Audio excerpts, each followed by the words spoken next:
Fight fairly and keep the peace in your relationship. Deepa says she and her husband, Raj, married for 8 years, rarely fight. That doesn't mean that there isn't conflict.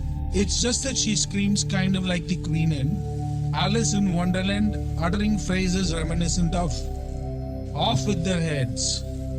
Raj responds like most guys in marriage fights. He hides in the bedroom playing video games. Everyone in a relationship argues. However, how loudly you scream or how frequently you fight does not predict the outcome of your marriage.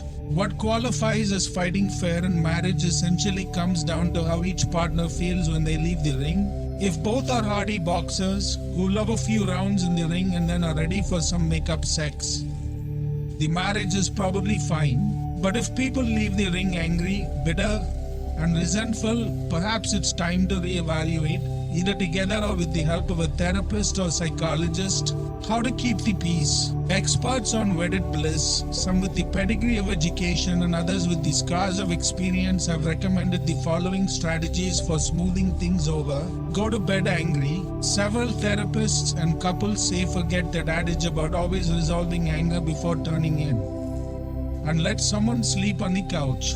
We found that going to bed angry is often the best choice. It allows partners to clear their thoughts, get some sleep, and make a date to resume the fight, which might seem less important in the take a break. Even a 30-second break can help a couple push the reset button on a fight. Stop, step out of the room, and reconnect when everyone's a little calmer. Own up to you're part of the fight. 2 things derail intense fights: admitting what you did to get your partner ticked off and expressing empathy toward your partner. This can be difficult but is typically extremely successful.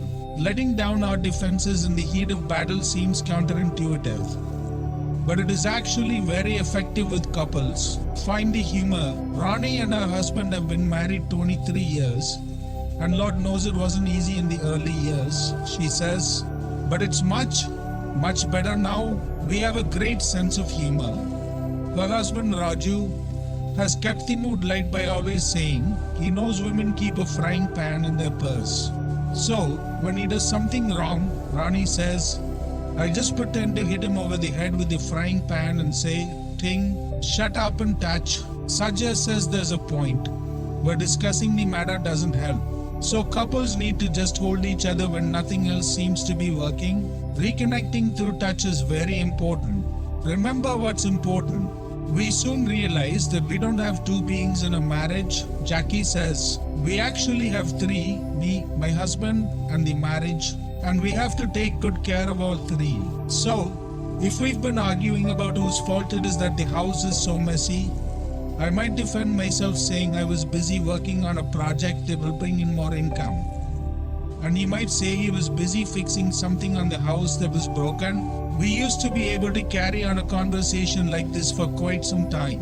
But over the years, we seem to have developed a 15-minute timer for arguing. Then, one of us will suddenly remember the key question: what's best for the marriage? Therapists also say that it's important to realize that no marriage is perfect and that fighting is often part of the ebb and flow of compromise. I have come to realize that we are not normal, Biju says. But as they say, normal is just a cycle on the washing machine.